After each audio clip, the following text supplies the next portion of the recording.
take us back to that day, if you don't mind. And have you ever thought about how many times it has been seen and re-seen, and it is such an injury, how often that has come up? I think the number is over 15 million at this point. I've checked Oh, if have people seen it? Oh, online? Of course. people have seen online. I mean, that's the whole thing about where we are today Yeah. from a social media standpoint. And of course, the internet, people can find it. People that are watching will watch and are watching the podcast. If they hadn't seen it, they will. I've only seen it once since Come 19. on. No, I've only seen it once in 36 years. I happened to see it 20 years after the injury.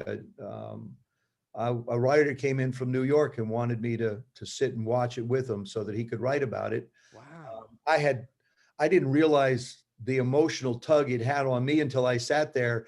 And as the game went on, I could anticipate the moment, and I started getting a nervous stomach a little bit. And then finally it happened, and that was the end of it. But I've chosen never to look at it again. It's referenced all the time.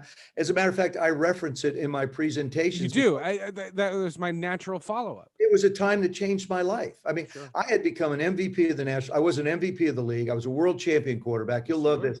1984, I'm the fourth highest paid player in the National Football League at $1 Top of million your a game. year. Yep. So I mean, I've had all these accolades, and so all of a sudden I'm Joe Theismann, who thinks he's pretty darned important. And then the injury occurs, and I find out that you're not as important sometimes as you really think you are. And it was a very humbling moment for me. As a matter of fact, Mike Tyson, I was with Mike at an autograph session a number of years ago, and we were talking, and Mike said something I thought that was very prophetic. He said, Joe, you know, the interesting thing in life is, he said, if you don't find humility, life will find it for you. Wow. And I just think that is so true. And in my case, I had become really full of myself, and my leg being broken really changed the course of my life, and gave me a greater perspective on what really is important. You know, we're not put on this earth to be served. We're here to serve. And that's what hopefully that's what we're doing with this podcast. We're getting a chance for people to think about their lives. As a matter of fact, the last part of my book is a letter to my younger self. It's something that Derek Jeter had on a website, and he asked me to do it a long time ago. And I've said to people, what would you tell your younger self? If you could write a letter to your younger self, what would you tell yourself about the things that you would be facing going forward, and how you might handle them better than you did, and appreciate them maybe more than you did? Wow. And so, but that night is something. As a matter of fact, people come and say, geez, I feel so bad, Joe, you're an MVP and all this, but people remember you for the injury. No, it's life. It's so funny. I never wanted to lead the podcast with the injury. Like, there's no way. There's so much to talk to you about. You have such a career, both during your playing days and post your playing days. The injury, look, I couldn't avoid the injury, but there's no way. Message to anybody who's interviewing Joe Theismann in the future: don't open with that. There's so many better things you could open with. That's why you saved it to where we just did it. Now it was, but it's something that really changed my life. And people will say, it was such a tragedy that you were hurt that way, and actually it wasn't. It was really a blessing, because I was headed in a direction that wasn't very healthy for me or anyone around me. And it really slammed my feet down and go, you know what it's like? It's like this, it's like the pandemic. I contend this, that if the pandemic had not occurred, everybody that's watching this podcast, you'd probably be doing the same exact thing that you did the day before or the month before. But because of this pandemic, it slammed our feet into the ground and on the ground, and forced us to look at a whole bunch of other stuff, whether it's in your businesses, whether it's, like I say, in your relationships with yourself or anybody else. It stopped us in our tracks.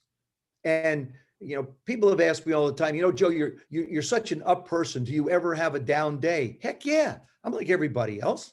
Yeah. I have a down day. I just choose not to stay in the valley very long. Life's peaks and valleys. I just choose not to stay in the valley. I'm always going to look for the other side of it. Well, I had two natural follow-ups, as we've been known to do on this show. This is why I I never put time limits. And the funny thing about podcasts is people know how long this podcast is because they can see it on their device whenever you're playing a podcast. But I don't know how long this is going to go, and you don't either. The natural follow-ups. The only thing I've always wondered. Again, I wrote this paper at a very formidable time in my life, so I remember it so clearly. How do you put into words how much did it stink and hurt?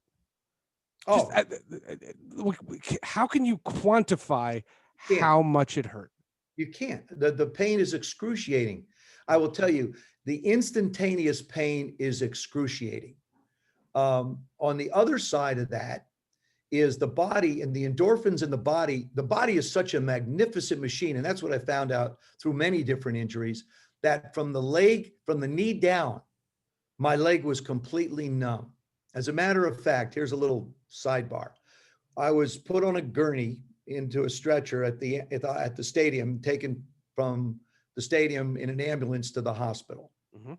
As they lifted me off of the gurney out of the ambulance onto the one at the hospital, they forgot to pick up the lower right part of my leg. Oh my God. And I'm laying there and they lift me up and my right leg goes down, just drops down. Oh my God. And I looked at it and I didn't feel a thing. Not one iota of pain. Oh my God. And I basically turned to the attendant. I said, "Excuse me, can you just get the rest of me?"